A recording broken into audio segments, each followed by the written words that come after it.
Hey, y'all, and welcome to another episode of the Millennial Management Podcast.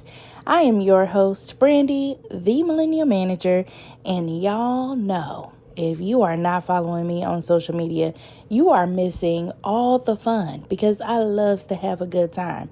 And you can follow me at Brandi, the Millennial Manager on Facebook, TikTok, Instagram, and YouTube. So now we are going to get started with our show, and we're talking about boundaries today. Okay, now in today's episode, we are going to talk about a few things, okay? Number one, we're going to talk about what type of boundaries you should be enforcing in the workplace.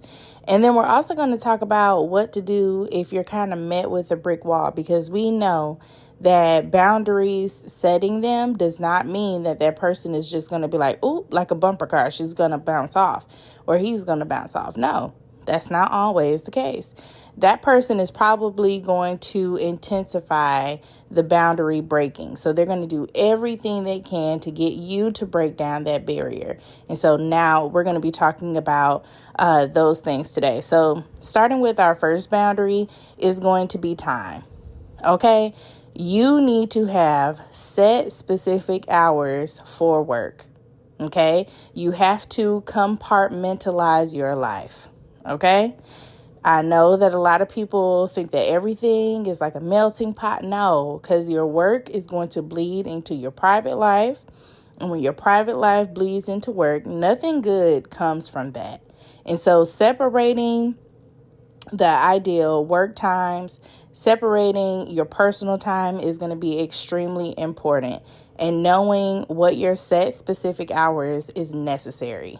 Most people who are in corporate America, you work standard hours, 8 to 5, or maybe 8 to 4:30 or 7:30 to 4:30. It kind of depends. So whatever the hours are assigned for your shift, even if you are in shift work and you are paid hourly, you are accessible and able to work during those hours. Going even further into this topic, a lot of people are not using the settings for D&D properly. I'm going to speak specifically to iPhone users because that's what I use. I use all Apple products. And on every device, you can set a D&D time based on the location that you are in. So when I go to work, I have a work setting that turns on at those locations. And there are certain apps that don't give me notifications. So I don't see a lot of my notifications from TikTok or Instagram and stuff like that. I'm not constantly on those apps during the workday, only like if I have a break or maybe I'm going to get some coffee or something like that. But for the most part, I don't respond during the day. And so when I use my D&D setting, when I'm at home, then there are certain apps that I don't allow through, like Teams, Outlook. I block those apps. Only the apps that I want to look at when I'm at home. Only the contacts that I want to communicate with when I'm at home. There are only a few people who can actually get through when I'm on Do Not Disturb. Okay? And if I don't want to talk to those people, I can just go in that setting and I remove it or remove them so that I can have some quiet time with my family or so that I can have some quiet time for myself. And so utilizing those settings on your phones can bring your quality of life up so high. The level can increase so high. Because if you're constantly available to people and you're constantly able to be in contact, they're going to abuse it. 1,000%. They're going to abuse it. You're always available to them. You always respond. You always text back. When you go on vacation, you should have an email set. There should not be a chance that you're going to respond in real time. Absolutely not. I am currently out of the office. I will be back in the office at this date and this time. Period. The end. Okay. If you have a problem, please forward this to this person. If it cannot be solved by this person, I will take care of it when I get back. The end. Do not call me. I am not available. Okay. You need to start utilizing those things to create boundaries, and people will be trained. They will know. Is this an emergency? Should I call her? Probably not. She's not going to respond because it's not an emergency, okay?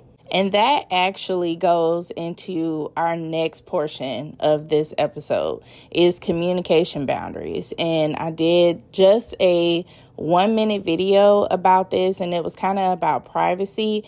And those things kind of marry each other, communication and privacy, because they're right there. They're intermingled, okay? They mingle together, and we can talk about these things, okay?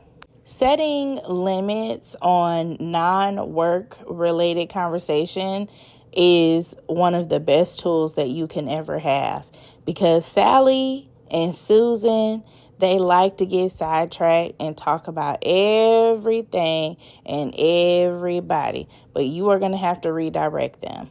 Okay, if you want to kind of steer that conversation back towards work, then when they're talking, you need to find a breaking point and say, oh my gosh, did you all see that email about this? Let's steer this conversation back. Take a look at this email. I got this email the other day, and I had a client who was this, or I had a patient who was that, if you're in healthcare, and kind of steer that conversation back towards work. And it works generally. Like, I use this method a lot just to kind of keep the teams focused. Like, we can talk about certain things, but let's kind of, come back to work. We should always be circling back to work so that we're not getting sidetracked with non-essential discussions. And so making sure that you are just directing and navigating that conversation, steering it back to work, that is what is going to maintain the communication boundary, because you're okay with talking and, relating and stuff like that. But when it becomes excessive and it takes over the workday, that can be a bit much. And so just steering that conversation back to work is going to be very important. Also, going into communication is making sure that you have clear channels to communicate. For those of you who are in management, there should be a method that you utilize to communicate with your team. Okay? Calling every single person and saying the same thing 11 times is probably not effective. It's not efficient. So your company, your establishment needs to have a clear communication channel for when things need to get told, so that there is not a misunderstanding, so nothing gets misconstrued.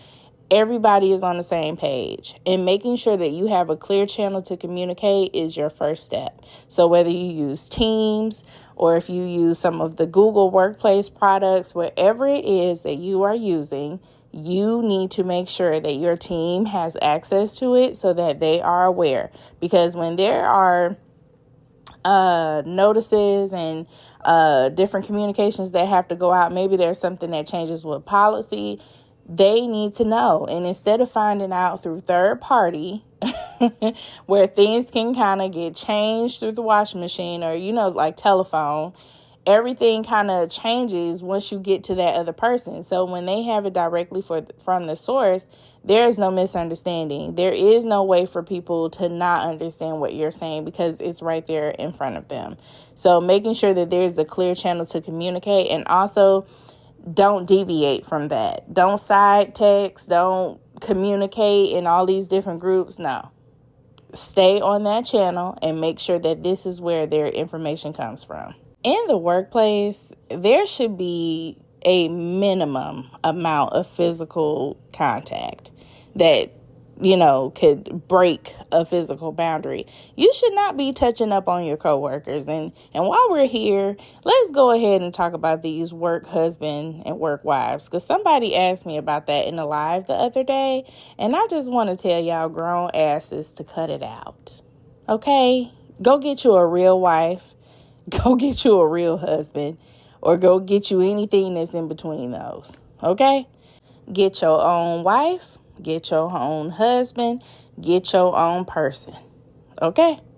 That's all I really should have to say about that. And we shouldn't really have to tell people to respect physical boundaries at work.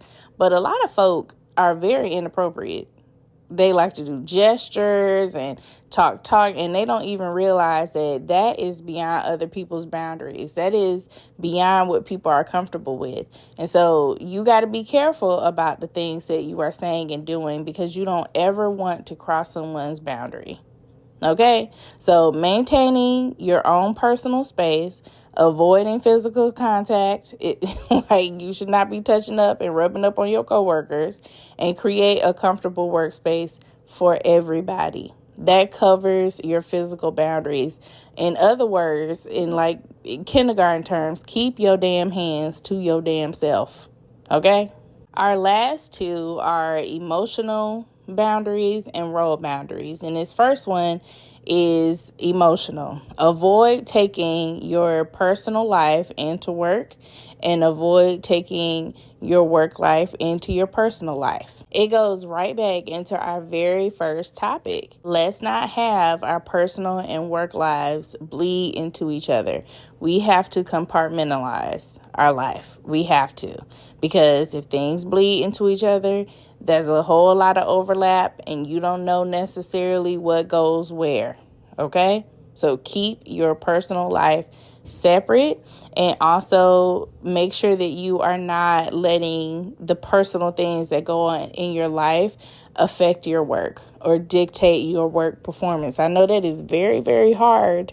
I know it's very, very hard to hear. But at work, y'all, sadly, these corporations do not care about you. Okay? They care about what you can produce. And unfortunately, I don't know anybody that can stop this all by themselves. It takes the whole world to be able to do that, because capitalism is a bitch, and I haven't seen anybody fight her ass yet. Okay? So instead of you trying to fight capitalism and go against what's going on, you need to figure out a way to keep your emotions in check at work. And that start by sitting on that lady damn couch. Get on that lady couch, put your feet up, and tell her about your problems, okay? If you somebody that is into the church, take your tail to church and go sit on that lady couch, okay? You can walk and chew gum. Do both of those things, all right? Thank you very much. And last but not least, okay, if you are struggling with your mental health, you need to seek support. You need to seek help. I gave out the number to the suicide hotline, and let me grab that right now, because I want to make sure that y'all are taking care of yourself, because we don't want no situations to arise. All right, suicide hotline. Let me get that number. There we go. And that number is 988. And they have help available 24 hours a day. So if you call right now and you got a situation, there is somebody there to help you. So don't feel like you're struggling and all alone and by yourself. There are people who are able to help you and walk you through this. They have professionals, they have faith leaders who are there to help you. So make sure you do that. Going into our last topic, like I said, role boundaries. Okay, this one can be a little bit difficult, because when you have a job that is dependent on other people doing their job, you feel like somebody got to do their job because they're not doing it. That is not true. That is not true.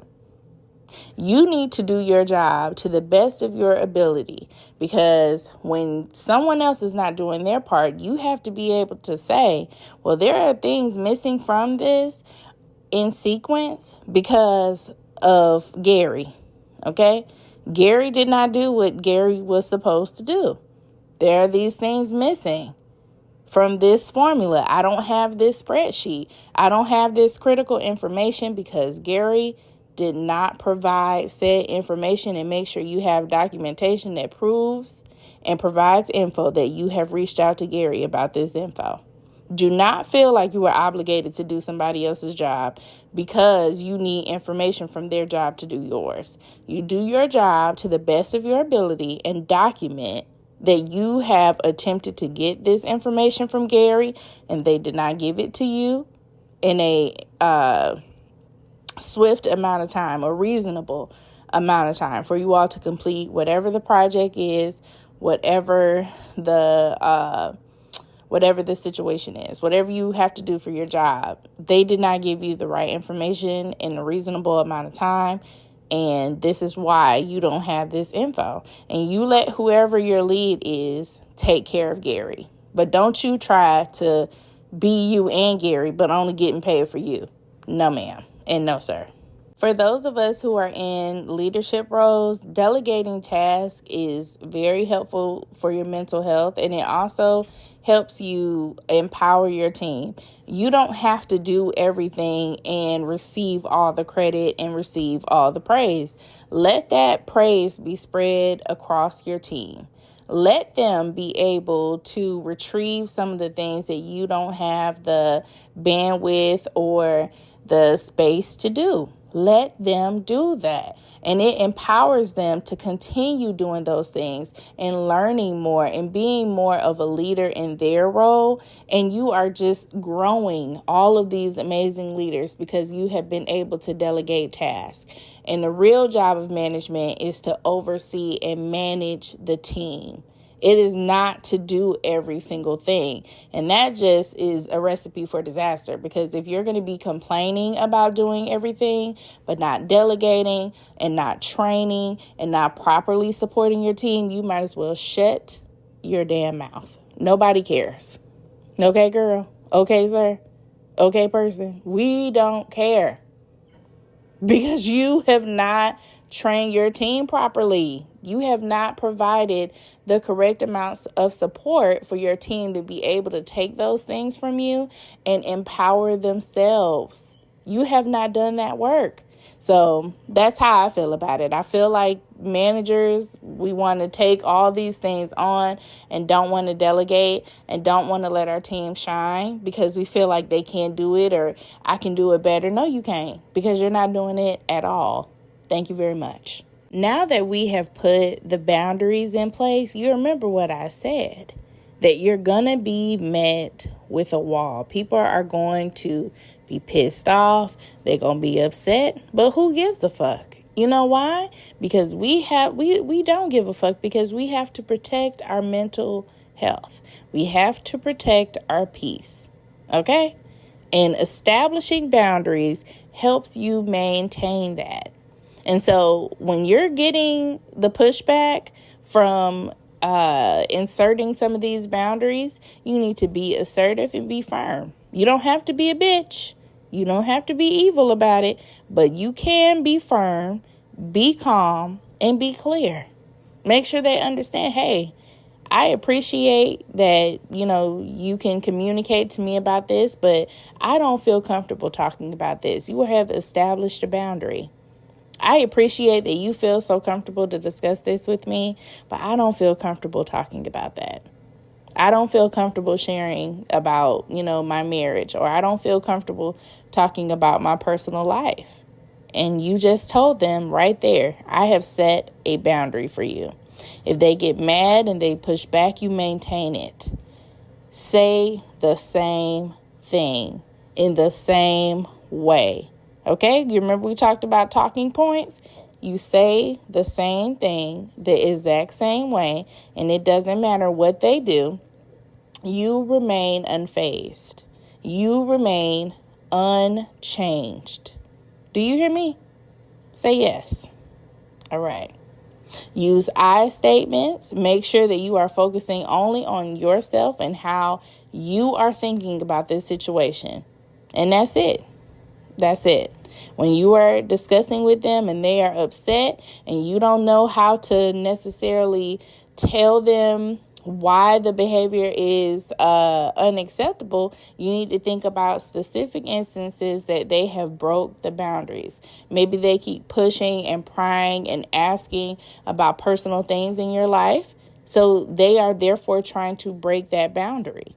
Keep the boundary in place. Maybe you have a situation where they're not necessarily trying to learn more about you. Maybe they're just being extremely inappropriate at work. Excuse me, what do you mean by that? Okay, now you're telling them, I actually got a problem with what you're saying. What do you mean by that? You're giving them a space to explain what they mean by saying something that is inappropriate. And that goes with them saying racist things in the workplace. That goes with them saying any homophobic things in the workplace. And people love to throw like light homophobia in the conversation. What do you mean by that? Because now I'm giving you space to explain why you are saying this stupid ass thing. I'm giving you the room. And when people have to explain themselves, they start hearing like, you know what? Maybe I should shut my ass up. This is actually not a good thing to say, and I should probably be quiet. Okay?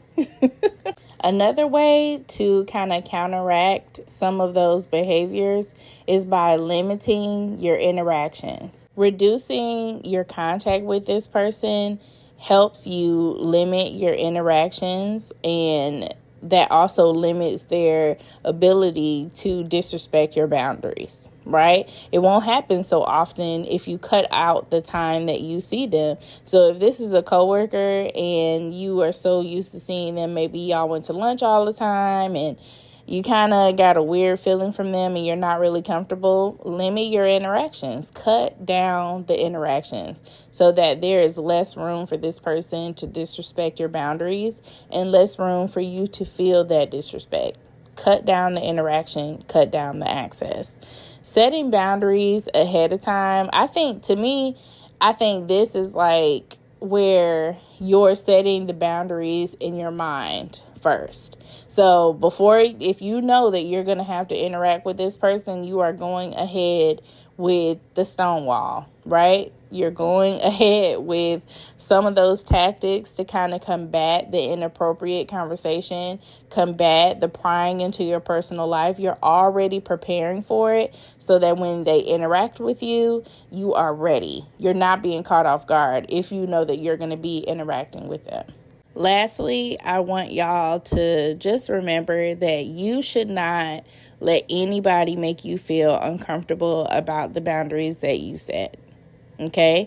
You are the person who is in control of your boundaries. You are the person who is in control of your mental health. That's you. You are the CEO of your boundaries. You are the CEO of your mental health. It is very important that you know that, you own that, and understand that you have the right to enforce any boundary that you want. If there are situations that make you uncomfortable, there are situations that cause you stress, you need to put up a boundary. Remember that people can take you up or they can take you down, but you have to decide what direction. So today's email episode or segment is actually not going to be on this episode. And the reason why is because I have a very important work meeting tomorrow. And my boundary is that I was able to do an email episode this week, but I cannot add an email segment to this particular episode because it's going to take me a while to get through some of those emails. And I want to go to bed. That's my boundary. I value my rest and I want to make sure that I'm my best self tomorrow because I have a big doctor's meeting tomorrow. And I want to make sure that I'm ready for that.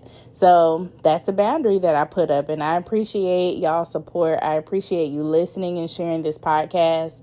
Please let me know if there is a topic that you would like to discuss for next week, because I haven't prepared one. So I was thinking about just going off of what the listeners want to hear, what y'all want to talk about. If you do have an email and that pertains to a boundaries topic, it's okay. I can circle back. Just send it over to themailmanagementpod@gmail.com, or you can send me a DM and I can add that to the podcast. But the email is the best way because that is where I pull those that segment from. So thank you so much for listening. Thank you so much for engaging and sharing the content. I really am so thankful for that. Y'all don't even know. I appreciate it. Y'all love my cussing. Y'all love everything. And I just am so thankful. So wish me luck tomorrow on my big doctor's meeting. And I will see y'all on the internet. Bye-bye.